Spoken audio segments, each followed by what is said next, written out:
நண்பர்களே, இந்த கதையில் நம்ம என்ன பார்க்குறோம்னா, ஒரு ஆட்டோ டிரைவருக்கும் ஒரு சிஇஓக்கும் நடந்த ஒரு நிகழ்வு தான். சமீப காலங்களில் ஒரு மொபைல் ஃபோனை கொண்டே உலகை வெல்லக்கூடிய காலம் வந்துவிட்டது.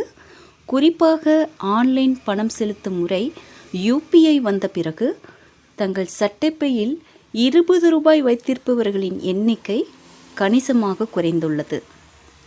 டீ கடைகள் முதல் பெரிய மால்கள் வரை கியூஆர் குறியீடுகளை ஸ்கேன் செய்வது சர்வசாதாரணமாகிவிட்டது. உங்களுக்கே தெரியும். இருப்பினும் இந்த ஆன்லைன் பணம் செலுத்தும் முறை சில சமயங்களில் நமக்கு ஒரு பெரிய தலைவலியை தருகிறது. 100 ரூபாய்க்கு பதிலாக ஒரு கூடுதல் 0 கிடைத்தால் என்ன ஆகும் நண்பர்களே? அது நிச்சயமாக உங்கள் இதயத்தை நொறுக்கிவிடும் அல்லவா? இதே போன்ற ஒரு சம்பவம் மும்பையிலும் நடந்தது. ஆனால் இங்கே சுவாரஸ்யமான விஷயம் என்னவென்றால், பணத்தை இழந்த அந்த நபர் பணத்தை மட்டுமல்ல, இன்றும் உயிருடன் இருக்கும் ஒரு சாமானிய மனிதனின் அளவற்ற நேர்மையையும் சிறந்த குணங்களையும் பெற்றார். மும்பையை சேர்ந்த ஒரு முக்கிய தொழிலதிபரும் தலைமை நிர்வாக அதிகாரியுமான அனில் கபூர் என்பவர் ஒரு நாள் வழக்கம் போல் வேலை முடித்துவிட்டு தன்னுடைய கார் பிரேக் டவுன் ஆனதால் ஆட்டோவில் பயணம் செய்து கொண்டிருந்தார்.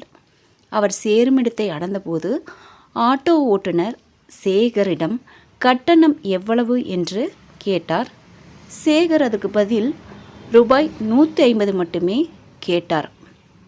அனில் கபூர் அவசரத்திலோ அல்லது குழப்பத்திலோ தனது மொபைலை எடுத்து ஆன்லைனில் பணம் செலுத்தினார். இருப்பினும் ரூபாய் 150 செலுத்துவதற்கு பதிலாக அவர் என்ன செலுத்தினார்னு பார்த்தீங்கன்னா, தவறுதலாக ரூபாய் 15,000 என டைப் செய்துவிட்டார். அவர் தனது பின் எண்ணை உள்ளீடு செய்தபோது பணம் வெற்றிகரமாக செலுத்தப்பட்டதாக காட்டியதால் அதற்கப்புறம் தனது தவறை உணர்ந்தார். அதற்குள் அவரது கணக்கிலிருந்து பணம் காணாமல் போயிருந்தது. சாதாரணமாக இது போன்ற ஒரு சூழ்நிலையில் யார் வேண்டுமானாலும் அதிர்ச்சி அடைவார்கள். இந்த காலத்தில் ஒருவர் தவறுதலாக ஒரு 100 ரூபாய் செலவழித்தால் கூட அதை திரும்ப பெறுவது எவ்வளவு கடினம் என்பது நமக்கு தெரியும். அப்படி இருக்க, அறிமுகமில்லாத ஒரு ஆட்டோ ஓட்டுநரின் கணக்கிற்கு ஆயிரக்கணக்கான ரூபாய் சென்றால் என்ன செய்வது? அனில் கபூர் ஒரு கணம் கவலைப்பட்டார். இருப்பினும் அங்கே நடந்தது வேறு ஒரு நிகழ்வு. ஆட்டோ ஓட்டுநர் சேகரின் மொபைலுக்கு பணம் வந்த உடனேயே ஒரு குறுஞ்செய்தி வந்தது. அதை பார்த்த சேகரும் ரொம்ப ஆச்சரியப்பட்டார். வாடகையாக ரூபாய் 15,000 என்று இவ்வளவு பெரிய தொகையை பார்த்த பிறகும் அவர் சும்மா இருக்கவில்லை. அவன் உடனடியாக அனில் கபூரை அழைத்து, சார், நீங்கள் எனக்கு நிறைய பணம் அனுப்பியிருக்கிறீர்கள் என்று தெரிவித்தான். மேலும் ஒரு கணம் கூட தயங்காமல் அவன் உடனடியாக முழுவதும், அதாவது ரூபாய் 15,000 அனில் கபூரின் கணக்கிற்கு திரும்ப அனுப்பினான். பணம் திரும்ப வந்ததும் அனில் கபூர் நிம்மதி பெருமூச்சு விட்டார். நன்றி கடனாக சேகருக்கு அசல் வாடகையான ரூபாய் 150 கொடுப்பதாக உறுதியளித்தார்.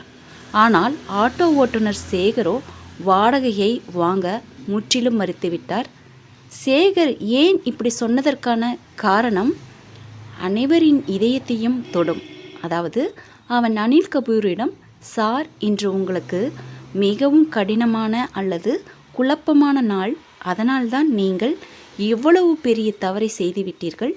இப்படி ஒரு சலிப்பான அல்லது மோசமான நாளில் உங்களிடமிருந்து வாடகையை வாங்கி உங்கள் நாளை கெடுக்க நான் விரும்பவில்லை. அதனால் இன்று எனக்கு வாடகை வேண்டாம் என்று கூறிவிட்டு அங்கிருந்து சென்று விட்டான். இந்த சம்பவத்தால் நெகிழ்ந்த தொழிலதிபர் அனில் கபூர், பணத்தை சுற்றியே சுழலும் இன்றைய சமூகத்திலும் இது போன்ற அப்பாவி மக்கள் இருக்கிறார்கள் என்பதை நினைவு கூர்ந்தார்.